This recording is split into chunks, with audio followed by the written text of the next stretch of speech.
These 3 mistakes make you look like a beginner guitarist. I apologise for the amp buzz sound in the background. The first one is not holding the guitar properly. A lot of beginners, their tendency is to flare their thumb out to the side when they're playing. So the ideal position for the thumb, you want it to be just behind the fingers, like your main playing fingers, just behind it. And flaring it out to the side like that, so your thumb is there to support your other 4 fingers, and it can't do that to the best of its ability if it's flared out to the side. Having proper technique for your thumb is so important. This is going to allow your thumb to support your fingers the most, but usually when you're playing, you are going to move your thumb around. Like if I'm trying to play a D chord, for example, or a chord where you have to mute some strings, like I'm going to bring my thumb over to the around the top. That's perfectly fine. That's just what's going to happen when you play chords where you have to mute strings, or when you're trying to play bar chords. You bring your thumb really down. Again, that's just to support your other fingers, but generally what you want to aim for is to just have your thumb just behind your fingers. A lot of beginners also usually don't have their wrists placed in the right spot. So with your wrists, you just want it to have comfortably underneath the neck. See, keeping my thumb straight up here, but you just want it comfortably enough, not directly underneath the neck, but just a little bit behind us in a comfortable position for you. You don't want to bring it too far back. You have to raise your shoulder or anything, or too far forward like that. Just give it a nice and comfortable position just like this, just underneath the neck. The second mistake that makes you look like a beginner guitarist is having bad technique. And I'm referring specifically to like stylistic techniques. So hammer-ons, pull-offs, bends and vibrato, that sort of thing. Especially with bends, usually beginners, they usually go too high or too low, or not high enough for the note that they're hitting. So if you're trying to do a half step bend, if I'm trying to bend this note right here, I'm trying to match the pitch of this note with this note. So I'm trying to match the 7th fret to the 8th fret, trying to make it play the same sound. See how just then it was too high, didn't match the note just in front of it? So a lot of the tendency for beginners is they usually go too high when they're bending, or not high enough. So when you're practicing your bending, in order to get the note that you actually want, so it sounds right and it stays in key with the rest of the song or solo that you're playing, just try and hear the note. Try and hear if it sounds the same. So if I'm trying to match the pitch of this note, 8th fret on the B string with that 7th fret on the B string, so I can listen. I'm listening to see what it sounds like. So then when I bend, I'm trying to remember I'm trying to remember the pitch of that note, and I'm trying to play it with my bend. So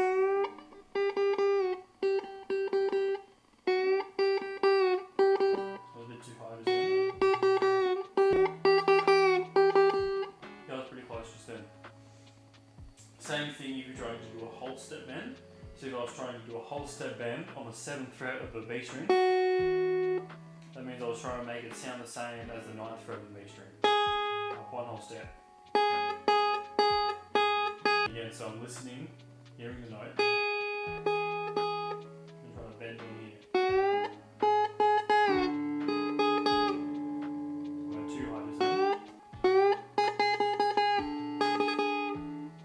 That's pretty close just then. But the point of a bend isn't just to try and look like, pretend you're a rock star and try to like super high bends. When you play a bend, you're actually trying to replicate either a half step or a whole step above the note that you're actually trying to bend. So with bends, just be aware. Just keep practicing with your bends and making sure that you are playing the correct note so that everything stays in key. When you're bending, imagine that the edge right at the bottom of your finger just here, imagine that's a pivot point, right? So when you bend, you're pivoting from that point in your hand, okay? If we're going to bend up here, see how I'm like moving my hand in this action and using that as a pivot point. I'm pivoting my hand from there, and I'm trying to bend. When I bend, so imagine you're trying to open a door and you're turning the doorknob. I'm like bending my hand, like in that pivot.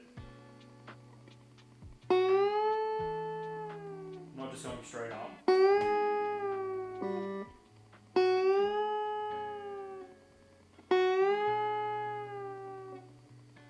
That's proper technique for bending. It's going to allow you to bend more comfortably, and it's also going to place less stress on your fingers, because a lot of the movement is actually in your wrist. See how I'm moving my wrist? I'm not moving my fingers that much. Most of the action is in your wrist. This is the same for vibrato.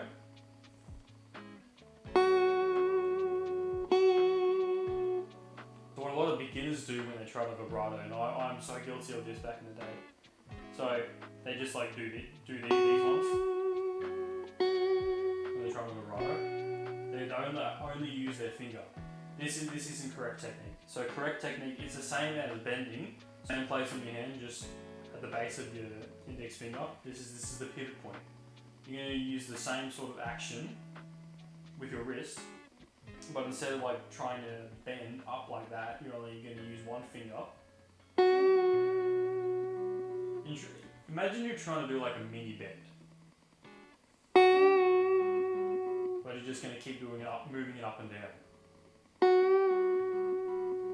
Like that. Works with any finger.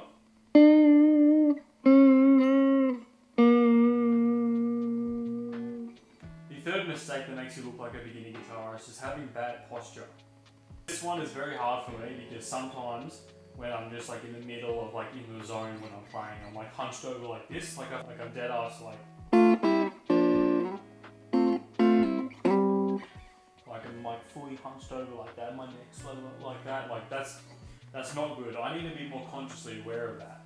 But it happens to a lot of people as well. I don't blame you. When we get in the zone, sometimes our posture just escapes our brain. But we still need to have good posture. When you play guitar, you always want to sit up straight. One of the things that we can do to avoid having bad posture is using a strap and actually standing while we're playing. I find this actually really comfortable, standing, because when you're standing, like, you have a lot better posture than when you're sitting down, generally. And for me, I use it because it's just an easy way to just keep your posture nice and good. I also find it very comfortable as well standing. I actually find it really fun to play standing up with a strap. We don't want bad backs as guitarists. We don't want to be on stage and be all hunched down like the hunchback from that Disney movie. What's it called?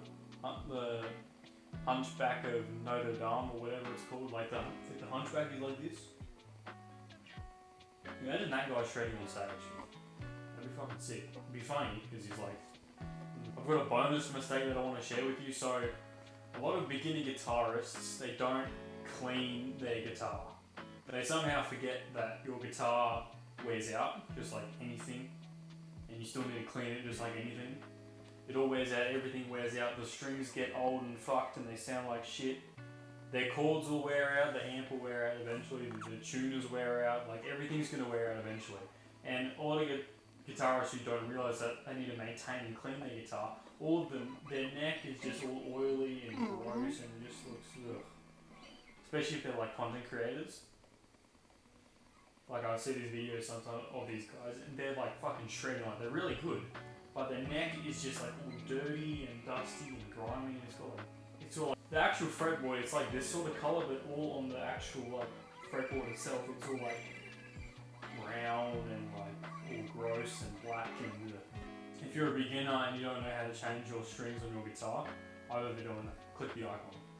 I hope you learned something from this video. If you did, please like the video, subscribe, ring that bell. My name is Seth Webster. I appreciate you all for watching. I'll see you around.